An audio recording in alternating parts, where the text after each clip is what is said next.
الرحمن الرحيم. الحمد لله رب العالمين، والصلاة والسلام على أشرف الأنبياء والمرسلين نبينا محمد وعلى آله وصحبه أجمعين. أما بعد، السلام عليكم ورحمة الله وبركاته. كم جرتن لقيفتوتك إنك خيري ده.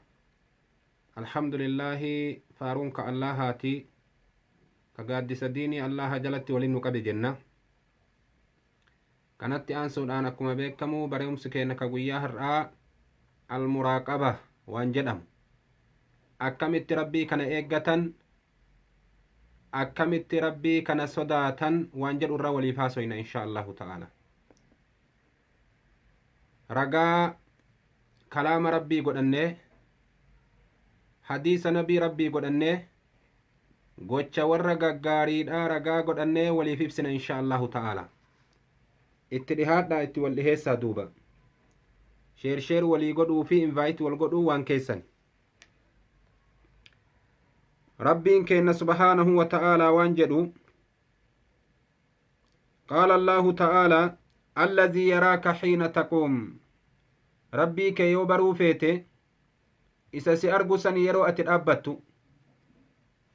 يا نبي محمد عليه أفضل الصلاة والتسليم، ربي كان كي يوبرو فيت ربي كان كي كجزء أتدابت اللي هل كان اللي قويا اللي يروج فاسي أرقسني كجلا بهين سي تقولين هنجر ربي سبحانه وتعالى قبنا مكبيتشو إنو اللي جتشا وتقلبك في الساجدين يرو أتي أغرتي olii gaggaragaltu yeroo ati sujuuddu san kasi argu sani ka qubasi qabu sani rabbiin kan kee subhaanahu wa ta'ala ka yoo halkan ati leeylii dhaabbattee salaattu ka namni tokko sin agarre kophaa baatee ka yeroo san qubasi qabu sani rabbiin subhaanahu wa ta'ala ka yeroo san si argu sani. kanaafuu hoo rabbii yeroo cufaa namaa waliin jira agartee rabbiin nan argu jedhanii waa dalaguun hin taatu jechuu. rabbiin keenna subhaanahu wa ta'ala waan jedhu وهو معكم أينما كنتم، ربين إسني ولين تهاد بكم إسن جرتن شفتو بحر كيس جرات مو در كيس جرات مو من كيس جرات مو على جرات مو رقاجل جرات مو قد كيس جرات مو إلى كيس جرات مو ربين سبحانه وتعالى سما ولين جرا بعلمه بكم سيسات سبحانه وتعالى قد شكيتي في jecha keelle rabbiin subhaanahu wa ta'aalaa ni dhagahallee ni argallee ni beekallee. duba rabbii akkanaa akkamitti eeggatan? rabbii yeroo tokkollee namaan gargar hin baane ka yeroo cufaa nama quba qabu bakkuma seente cufatti ka agartee si argu bakkuma dubbatte cufatti ka si dhagahu bakkuma hojjatte cufatti ka si argu rabbii akkanaa akkamitti eeggatanii jalaa bahan? keeyfami akkamitti mijjaawa rabbii akkanaa agartee eeggataniin jalaa bahuun? duuba akkamitti eeggatan? insha allahu ta'ala walii ibsuuteen akkatti eeggatan warra haqiiqan aayata kanaa galeeftu warra haqiiqan jechi nabii rabbii galeeftu hojjatee itti dalagee nu agarsiise irraa dubbachuu teenna insha allahu ta'ala. inna allaha laa yakhfaa alayhi shay'un fi lardi walaa fi samaa, rabbii kana subhaanahu wa ta'ala wanni tokkolleen isa jalaa hin dhogatu dachii keessattis wanni tokkolleen isa jalaan dhokatu samii keessattis. malaa'ikaa adada isiidhaa namni hagam beeyne. yaa subhaanallah, samiin tuni agartee torbanuu guuttamtee jirti malaa'ikaa ibaadaa rabbii gootun. kakuun akka ruku'a qabatee dhaabbatetti ruku'a sanirraa osoo olin jenne qiyaaman dhaabbattu. kakuun akka suyyuudetti suyyuuda sanirraa osoo olin jenne qiyaaman dhaabbattu. masiida tokko jira samii kana keessa ka nabiin nu hime alayhi salaatu wassalaam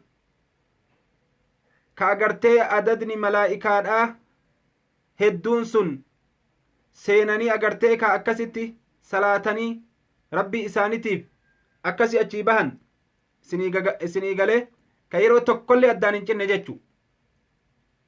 duuba rabbiin sammara ni beeka waan samii kana keessa jirtu guutu beeka. jinnii dachii kana keessa jirtu, mixii dachii kana keessa jirtu, banii aadam qurxummii bahara keessa jirtu, cufa rabbiin subhaanahu wa ta'ala adada isiitii fi gocha isiitii fi jecha isiillee guutuu ni beeka. Rabbii akkana akkami eeggatan duuba? Rabbii akkana akkamitti hiifatan? Rabbii akkana akkami sodaatan? Rabbii dandeettii hagana qabu ka bifa kanaan agartee kaa namaan marsee jiru akkamitti eeggatame? waan jedhurraa insha Allahu ta'ala waliif haasa'u teenna. يعلم خائنة الأعين وما تخفي الصدور. ربين سبحانه وتعالى قنتو إجال نبيك إجا تكستو سن اللي ربين نبيك تأغرتيكا كائن ما دليد والرئيو والبرد دبرو إجمانا كان والإنجلي أغرتيكا وان دلق وللرابيكو كان دبن حتو إجال ربين نبيك سبحانه وتعالى شوف إسيد ربين كوبا كبايا تكسا وان جدن كان تك جلن دبرتيون دبن اللي أتكون وقوشا سر ملأت ربين دروس أرجي. يا سبحان الله يا سبحان الله. ربي أكنا أكمت إيجتا يا أبليوان. ربي أكنا أكمت تيفة. ربي أكنا أكمت جلابان.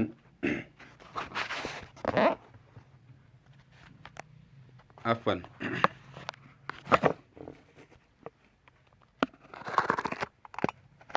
ربي أكنا بفكلمين تيفتني جلابهن دندهما.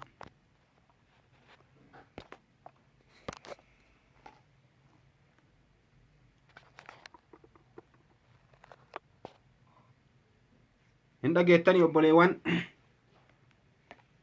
rabbii akkanaa bifa kamiin eeggatanii jalaa bahuun dandahama? amriin jajjaba jechuu. yaa subhaanallah. duuba rabbiin subhaanahu wa ta'aalaa waan jedhu inna rabbaka labilmirsaad. rabbiin kan kee agartee si eegaa gabarraniiti gabarran kana cufa isaatu bakka inni jirutti beekaa isa eegaa quba qaba duuba waan inni dalageen fasawfa yujaaziihi ganaa galata deebi'aaf ganaa galata galchaaf guyyaa qiyaamaadha. ka kayrii dalagellee khayriin ka sharrii dalagellee sharriin cufaayyuu akka inni dalagetti rabbiin subhaanahu wa ta'aalaa ganaa maal godha? subhaanallahi rabbiin galata galchaaf duuba. akkana duuba yaa obboleewwan akiraadha. wani namarraa eeggamu kana nabiin keenna alayhi salaatu wassalaam waan jedhe duuba dhaamsa ummata isaatiif dhaamee addunyaarraa gale nabiin alayhi salaatu wassalaam karaa rabbiin ittiin eeggatan karaa rabbii kana tiifatanii guyyaa borii ittiin milkaahan sagaleen hin dhagahamu obboleewwan.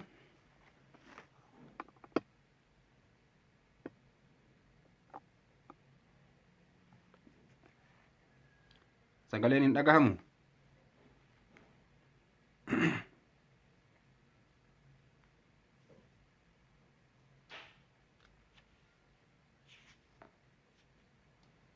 nabiin keenna hadiisa abii dharri jundub binu junaadaatii fi akkasuma abdurrahmaan mu'aaz binu jabal odeessaniin keessatti rabbi isaanirraa haa jaalatu nabii waan jedhe ittaqillaaha haythumaa kunta. rabbii kan kee sodaadhu bakkuma jirtu cufan keessatti. yaa gabricha rabbii wayta mana keessa jirtullee rabbi sodaadhu. yaa gabrittii rabbii wayta mana keessa jirturree rabbi sodaadhu. wayta alagabbaatellee rabbi sodaadhu. wayta jama'aa keessa jirtullee rabbi sodaadhu. wayta kophaa jirtullee rabbi sodaadhu. yeroo cufaan keessattuu wayta raftullee wayta kaatullee rabbi sodaadhu. adeemsa kan kee keessattii fi gocha kan kee keessattii fi hujii kan kee keessatti illee rabbi sodaadhu. nabiin dhaamsa walii galaa dhaamee deeme waan jedhe ittaqillaaha haythumaa kunta wa atbi'i sayyi'ata alhasanata tamhuhaa wa khaaliqi innaasi bikhuluqin hasan. riwaayaa imaamu tirmiziin odeeysen keessatti nabi muhammad waan jedhu salawaatu rabbii wasalaamuhu alayhi rabbii kan kee sodaadhu bakkuma jirtu cufatti gaarii agartee kaa'oo fi hamtuu jala yoo waan hamtuu dalayde yoo wanni hamtuun sirraa argamte dafi gama salaataa daddafii waddaadhu raka'aa lama irra buufadhu yaa rabbi naa araarami jedhe ilma namaati yoo dogongora keessa seente. sharrii san hayxii jedhe hamtuu san hayxi وخالق الناس بخلق حسن ولت لاقمي جراد المنما كان ولين حال غاريدان كوبا باتين جراتني المنما ولين جراد حال غاريدان جراد خلقني غارين حال غارين وان غيا قيامات ميزان ربي برت اكمل غداتي اكن جد النبي عليه الصلاه والسلام دامي اتقوا الله حيثما كنت akkana jedha subhaanahu wa ta'ala nabi muhammad akkana jedhen nu gorsa nabiin kenna rabbii kana sodaachuu nama barbaachisa duuba namni nan argu jedhanii waan fedhan dalaguun dandeettii qaba jedhanii waan fedhan dalaguun gaafa dandeettiin sirraa deemtu dhufa gaafa rabbiin agartee kaa akkasi arge ati agartu dhufa guyyaa san bakki seentu sirraa xiqqaata duuba guyyaa san bakki seentu sirraa dhiphata isinii gale mee insha allahu ta'aalaa waan gabarran rabbii faffaarfamuun wani nuti dubbanne kun haqiiqan galeef dalagan waliif ibsina insha allah gaafa tokko abdallah ilma umarii jedhanii abdallah bin umar ibn al-khattaab radiyallahu anhuma madiinaa magaalarraa bahee baadiyaa isii keessa gadi deema namaa waliin osoma deemu gurbaa tokko kare'eelee tiisurra dhufe yeroon akka malee oo'a aduu biyya arabaa agarta warri biyya arabaa jirtan oo'a akkasiisan keessa gaara keessatti kare'eelee tiisu gurbaa akkanaatitti dhufe achuma agartee sufraa lafa afatanii nyaatuuf waytii qophaayan gurbaa kana yaamanii agartee waan kana nuu waliin nyaadhu jedheen abdallaahin lakki an soommana qabaa jedhe yaa abboo aduu akkana jiru haraaraa akkana jiru kana keessa soommantaa jennaan ee jedhe gaafa garii qabbaneeffadhee cabsaa gaafa garii soommanaa jedhe o akkanatti jabaadhaa kana keessa soommantaa ee yaa subhaanallah amma waan jedheen re'eelee tana keessaa re'ee wayii nuu gurgurii jedheen hin qalannaatii re'ee tana foon isiini nyaannaa sillee ni kenninaa jedheen waan galgala ittiin faxartu jennaan waan jedheen re'eelen tiyyaa miti ani tiisiteedha ani gabrichaa taseeyyida kiyyaati malee tiyyaami jedhe ani gabra agartee re'eelee namaatti tiisa duuba abdallaa ilma umarii ni ajaa'ibe waan jedheen re'ee takka nutti gurgurii mallaqa sii kenninaa foon illee waan ittiin faxartu sii kenninaa abbaadhaan galgala yoo galte yayyin nyaate jee dalan nyaate jettaani hagasumaa nuu gurguri jedheen re'ee takkatti re'eelee tana keessa waytima kana gurbaan subhaanallah mee sodaa rabbii ilaala abdallaan ilma umarii maa akkana godha sahaabdichaami isa laaluufi hagam rabbi sodaata irraa fudhachuufi kibra gorsa irraa fudhachuufi ibra irraa fudhachuufi mee akkamitti agartee gurbaan kun as keessa soommana dhugamaan iimaana qabaa iimaanni isaa hagam jabaa isa hubachuufi malee abdallaa ilma umarii hanna dalagi jechuutti nama ajajuu miti aalimticha guddaa nabii rabbiitirraa barate isa laaluu fedha hagam agartee iimaana qaba darajaa iimaana walii ilaalti sahaban nabii keenna alayhi salaatu wassalaam waytima kana gurbaa waan jedhe eyna allah jedhaa garagale subhaanallah rabbiin eessa jira yoo an akkana kiyaanaa dalagu sayyida kiyyatti yoo ani re'ee isaa gurguradhee agartee kaa yayyin nyaate jedhee kijibe rabbiin nan argu isarraa dhoyse malee rabbi irraa dhoyse ka jedhu gurbaan booyaa garagale eyna allah jechaa garagale gurbaan subhaanallah rabbiin eessa jira gocha kana gizee an dalagu jedhe subhaanahu wa ta'ala laa hawla walaa quwwata illaa billah abdallaa ilma umarii booye eyna allah osoo jedhu inni illee agartee jecha gurbaadhaa osoo jedhu madiinatti deebi'e waytima san gurbaa san nama isa gabroonfate san barbaade isaa kana irraa bitee re'eelee sanillee bitee gabricha kanallee bitee bilisoomsee re'eelee sanillee irraa bitee fi hurriyyii godhee agartee ka bilisoomsee gadhiise duuba. yaa subhaanallah sodaa rabbii bakka namaan geettu laala. gizee san gurbaan sun waan san osoo dalagee jedhee ni dandaha. jeedalli nama jalaa nyaachuun yayyiin nama jalaa nyaachuun beekamaadha. yayyiin nyaate jeedalan nyaate yoo jedhee ni dandaha mallaqa san fudhatee dhuyfatuu ni dandaha. maa sodaatere haqiiqa galeef jecha rabbii kennaa subhaanahu wa ta'ala. jecha reefuu dubbanne ka rabbiin subhaanahu wa ta'aalaa dhaame banii aadamiif bakka jirtan cufatti isinii waliin jira jedhe rabbiin subhaanahu wa ta'ala. bakka jirtan cufatti isinii waliin jira. nabiin kenna hoo maal dhaame ittaqullaha haythumaa kunt rabbii kan kee sodaadhu bakka jirtu cufatti jedhen nabiilleen dhaame salawaatu rabbii wasalaamuhu alayhi. haqiiqaa waan kana galeef duuba dhugaasan faame waan agartee ka akkaataatti rabbiin nama eegu akka rabbiin nama argutu galeef haqiiqadhaan nu osoma beeynu immootu hin dadhabne subhaanallah. rabbi nu haa laaffisu. rabbi sodaa ufii nu haa kennu yaa obboleewwan keenna. yoo dhugaan namaa galte akka kana yoo dhugaan namaa galte akka kana duuba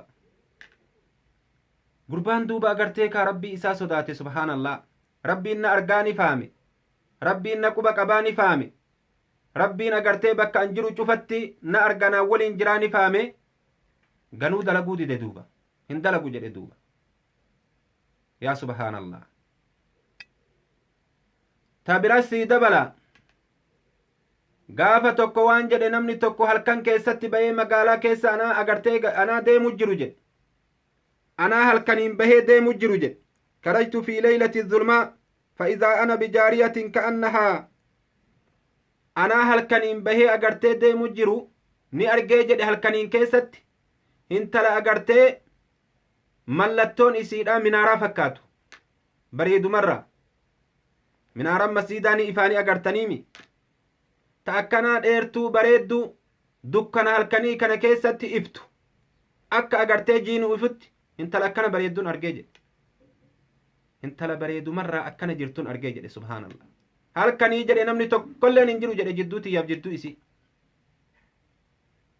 wanni nu arga jedhan wanni agartee namatu addaan nu kuta jedhan hamtuu nuti dalaguu yaanne waatu nu dhoowwa wanni jedhan takkalleen hin jirtuu jedhe. ajaa'ibaa dhageeffadhu.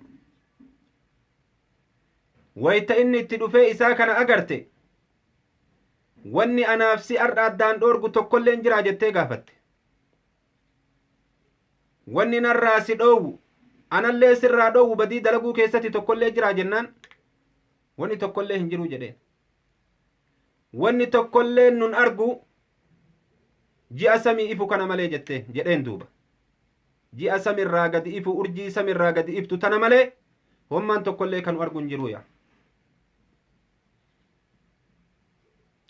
yaa subhaanallahi jawaabni isiidhaa maal ta'e deebisaan isiidhaa maal ta'e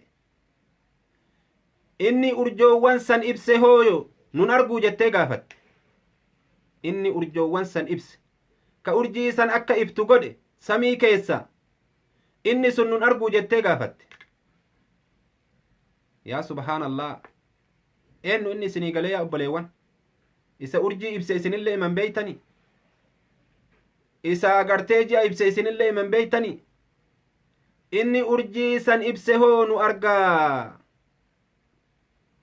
dhageeffadhu dubbii ajaa'ibaati. eessa jiraa jette inni urjii san ibsu ka urjii samoowwanii ta'amma achii gallaaltee nu agartu tana ibsu jiru eessa jiraa jetteen. isaan waliin jira kaa quba qabaayyu waan urjiin quban qabnee ka quba qabu isaa mire rabbii alamaati subhaanahu wa ta'ala. allahu akbar hayyun laa yamuut.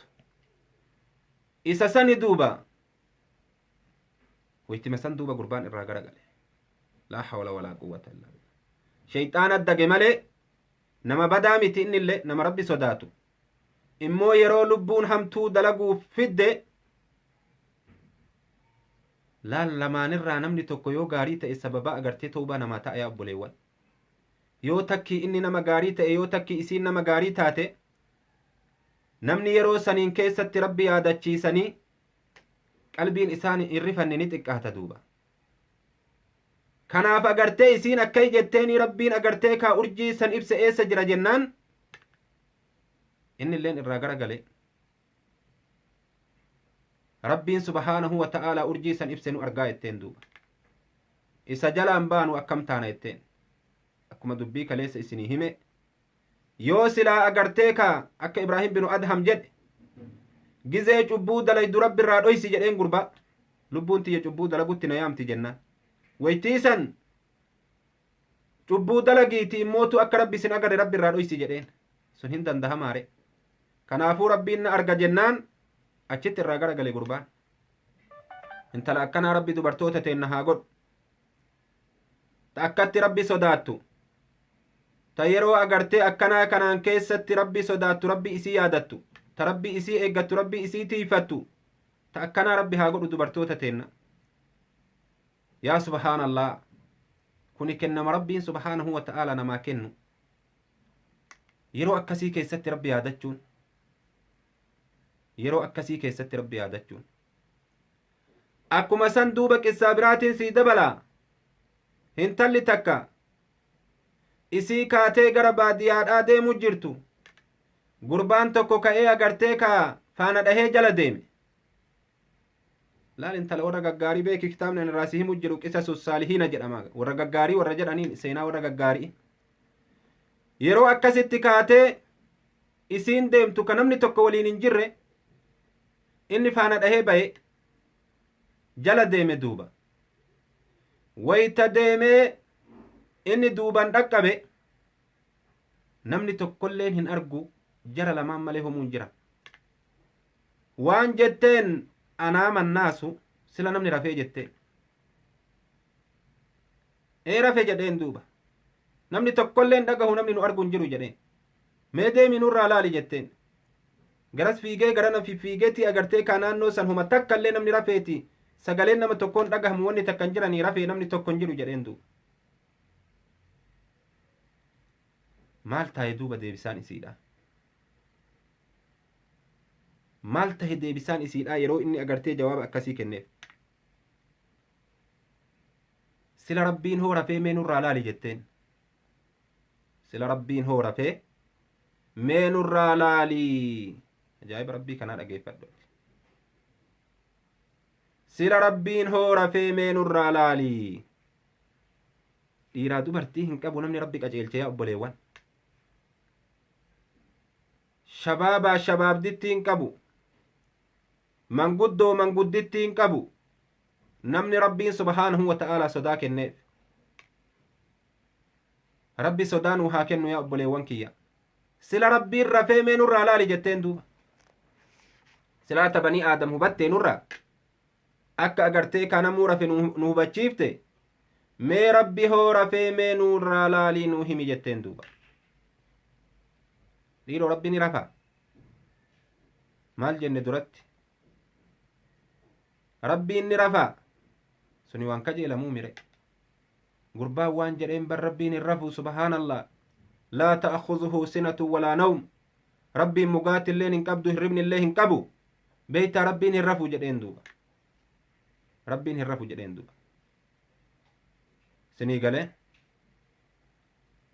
Bar rabbiin hin rafu.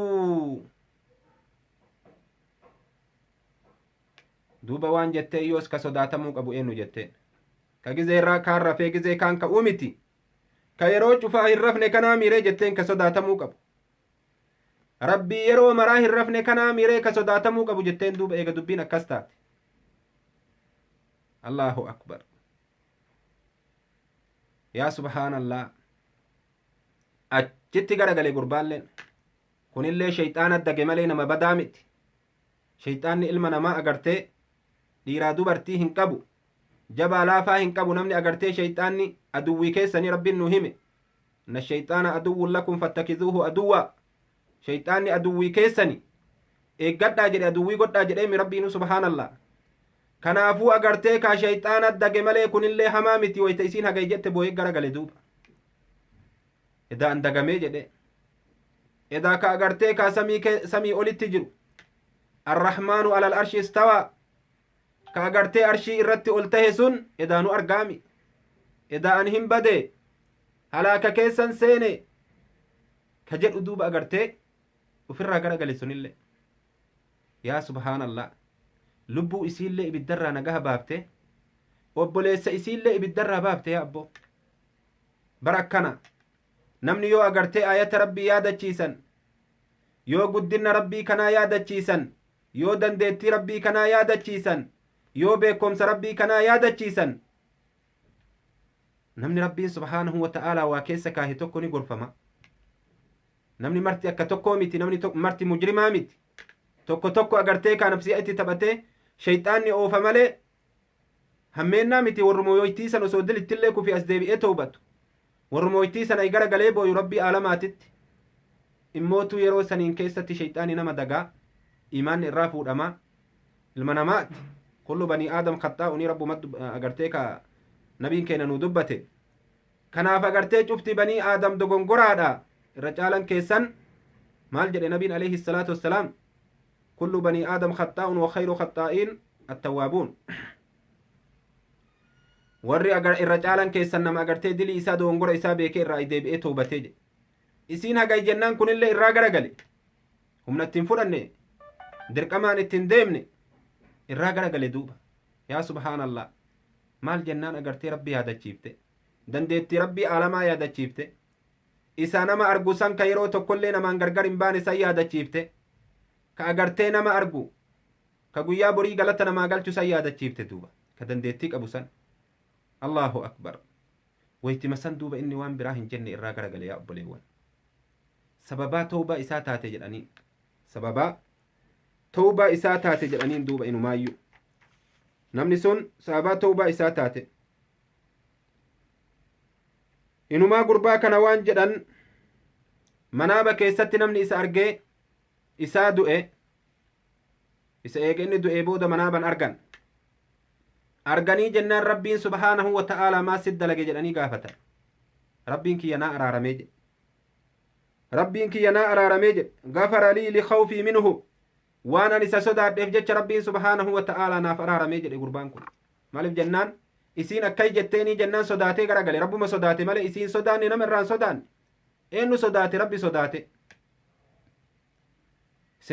isinii galee akkatti rabbi sodaachuu barbaachisa akkitti rabbi eeggatan muraaqabaan akkitti rabbi eeggatan akka kana yaa obboleewwan kiyya akkitti rabbi tiifatan akkitti rabbi sodaatan akka kana yeroo kophaa jiranillee yeroo namaa waliin jiranillee yeroo cufaa rabbiin na argaa beekanii gama rabbii ufii tawbaa deebi'uudhaan namni nagaha baha waliigalle ma waliin galle yaa obboleewwan akkanaa duuba haa jajjabaannu rabbi sodaa ufii nu haa kennu rabbi nu haa tiisu rabbi nu maraayyuu agartanii kaa hin dandahan haa uffaku dubartoota teennallee dubartii akka agartee amma dubbannee dubartii gaggaarii amma dubbannee sifa babbareedaa qabdu ka dhiira badii isitti dalaguuf deemu agartee isaayyuu karaa rabbiitti qaceelchite akka inni tawbatee rabbii isaatiin wal beeku goote dubartoota akkanaa rabbiin haa godhu dubartoota teenna dubartoota akkanaa rabbi haa godhu akkasuma dhiira teennallee ta yoo rabbi yaadachiisan gorfamtu ta agartee kaa rabbi yoo yaadachiisan gorfamtu ta rabbi sodaattu ta irraa deebitu halaakarraa ta akkanaa rabbi haa godhu bara mujrima garit jira ka yoo agartee waan feetellee ati jette sirraan deebine hin garree hedduu nama ka yoo ati agartee ka mallaqa irraa qabaattee naa kenni jetteen sii kennuu didu ka yoo ati rabbi si dhiifadhe jetteen toleeyyuu jedhu guyyaa qiyaamaa naa kafalta yoo jedhuun guyyaa san na gaafadhu guyyaa san sii kafalaayyuu ka jedhu ka hanjamaa godhu diinii rabbiititti ka qishnaa godhu ka cooru ka qaamni isaan tilille hisaaban qabu kuni mujrima subhaanallah rabbi warra akkanaa nun godhin namni ka yoo rabbi yaadachiisan guyyaa borii sodaadhu yoo jedhaniin abboo rabbi sodaadhu yoo jedhaniin hayyee jedhee dhaabbatu ilmi namaa wanni umarii ilma khaxaabii ittiin faarfame tokko kana dallansuu qabaachuu waliin nama dallanu ta'uu waliin wayta rabbi sodaadhuun isa bira geette kaana waqqaafan dhaabbataadha ta'e achitti akkana duuba yaa obboleewwan kiyya akka kanatti rabbi sodaatanii akka kanatti rabbii ufii eeggatanii bifti rabbiin ittiin eeggatan akka kana insha allahu ta'aalaa guyyaaleen guyyaa jum'aati har'a agartanii sagantaan kennamee asumatti nuuf haa gahu yoo rabbi laaffisee walitti deebine insha allah walitti deebina agasiif nagahan nu turaa isiniin jedha wajazaakumullahu khayran baarakallahu fiikum sheer walii godhaa akkasuma warri darsii jala dabartee fi darsii barbaadan karaa yuutuubiin koottaa isiniin jedha assalaamu alaykum warahmatullaahi wabarakaatuhu ma assalaam ila liqaa